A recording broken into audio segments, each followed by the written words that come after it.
Hello friends, आज हम लोग एक न्यूज़ को रीड करेंगे जो कि इंग्लिश में लिखा हुआ है। इसको हिंदी में समझेंगे। US Iran war news live updates. America और ईरान के बीच जो युद्ध है उसकी खबरों का लाइव अपडेट है। The conflict between the United States and Iran. The conflict मतलब क्या होता है? संघर्ष या टकराव। जब आपस में लड़ाई करते हैं तो उसमें क्या होता है? एक दूसरा संघर्ष करता है या टकराव होता है। तो the conflict between the United States and Iran, America और ईरान के बीच टकराव। डैट का मतलब क्या होता है? वह या फिर की। लेकिन यहाँ पे डैट का मतलब ना तो वह होगा ना की होगा। डैट मतलब जो, जिसमें, जिससे। तो डैट स्पार्क टेंशंस, जिससे तनाव छिड़ गया। स्पार्क मतलब क्या होता है? स्पार्क मतलब चिंगारी या स्पार्क मतलब छिड़ना। तो डैट स्पार्क टेंशंस, जिससे तनाव छिड़ गया। टेंशन मतलब तनाव। अब ये सेंटेंस कौन सा है? पास्ट इंडेफिनिट, जिसमें कि सब्जेक्ट प्लस वर्ब का सेकेंड फॉर्म का यूज होता है। तो वर्ब का सेकेंड फॉर्म क्या है? स्पार्क्ड।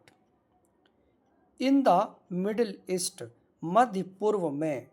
फॉलोइंग मतलब होता है निम्नलिखित, लेकिन यहाँ पे ऐसा कुछ लिखा हुआ नहीं है। फॉलोइंग के बाद डबल डॉट आ जाता है। इस फॉलोइंग का मतलब होगा उसके बाद, जो सेंटेंस है उसके बाद। अब सेंटेंस क्या कर रहा है उसको पढ़ते हैं। US Israel attacks on Iran last month. पिछली महीने ईरान पर, ऑन ईरान मतलब ईरान पर, लास्ट मंथ पिछली महीने। यूएस इजराइल अटैक्स मतलब अमेरिका और इजराइल के हमले के बाद। अब ये जो सेंटेंस है इसके बाद ये फॉलोइंग का मतलब है के बाद। एक बार इसको पूरा सेंटेंस को पढ़ते हैं। The conflict between the United States and Iran, Iran और अमेरिका के बीच में संघर्ष। That spark tensions in the middle east, जिससे तनाव छिड़ गया मध्य पूर्व में। Following US Israel attacks on Iran last month, पिछले महीने ईरान पर अमेरिका और इजराइल के हमले के बाद। Rages on for the 9th day on Sunday. Rage मतलब क्या होता है? रेज मतलब होता है गुस्सा या क्रोध या उत्पन्न होना। तो रेजेस ऑन मतलब जारी रहना। रेजेस ऑन लग गया मतलब जो गुस्सा है वो जारी रहा। Rages on for the 9th day on Sunday, रविवार को 9वें दिन भी ये जारी रहा। With no immediate signs of abating. With no immediate signs. Immediate मतलब क्या? इमीडिएट मतलब तत्काल, तुरंत। जैसे बोलते हो ना इमीडिएट इफेक्ट, मतलब तत्काल प्रभाव से, अभी से ही। तो वैसे ही यहाँ पे इमीडिएट मतलब तत्काल, तुरंत। इमीडिएट साइंस मतलब तत्काल संकेत। साइन मतलब क्या? संकेत। ऑफ एवेटिंग। एवेट मतलब होता है शांत होना या करना, शांत होना या समाप्त करना। तो एवेटिंग क्या है? एवेटिंग मतलब शांति।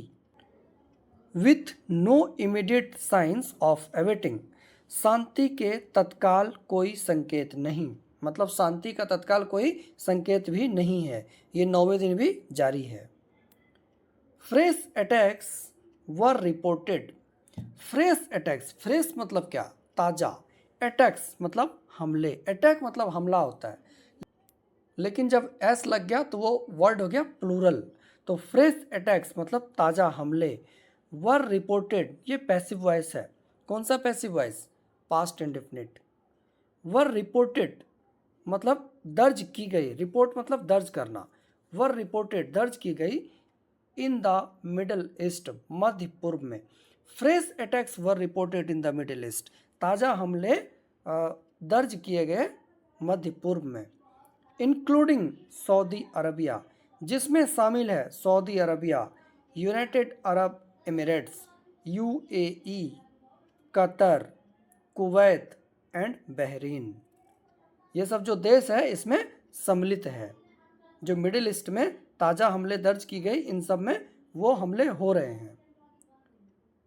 फ्रेश मोबाइल अलर्ट्स वर इशूड।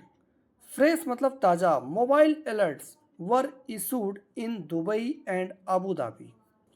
फ्रेश मोबाइल अलर्ट्स वर इशूड मतलब ताज़ा मोबाइल अलर्ट्स जारी की गई दुबई और अबू धाबी में, in Dubai and Abu Dhabi. Warning residents against aerial attacks. Warning resident against aerial attacks मतलब हवा. वार्निंग मतलब क्या? वॉर मतलब चेतावनी देना, तो वार्निंग चेतावनी देते हुए रेसिडेंट्स, रेसिडेंट मतलब होता है निवास, लेकिन रेसिडेंट्स मतलब निवासी, अगेंस्ट के विरुद्ध, एरियल अटैक्स हवाई हमले, निवासियों को हवाई हमले के प्रति चेतावनी देते हुए अबू धाबी और दुबई में मोबाइल पर अलर्ट्स जारी की गई. तो फ्रेंड्स ये था एक 2-3 लाइन का सेंटेंसेस जो कि इंग्लिश में लिखा हुआ है. बेसिकली एक न्यूज़ है, इसको हम लोगों ने अभी हिंदी में समझा कि ये जो इंग्लिश में न्यूज़ लिखी गई है इसको कैसे हिंदी में समझा जाता है. होप आपको वीडियो पसंद आया होगा. अगर आपको वीडियो पसंद आया तो लाइक एंड सब्सक्राइब जरूर करें. Thank you.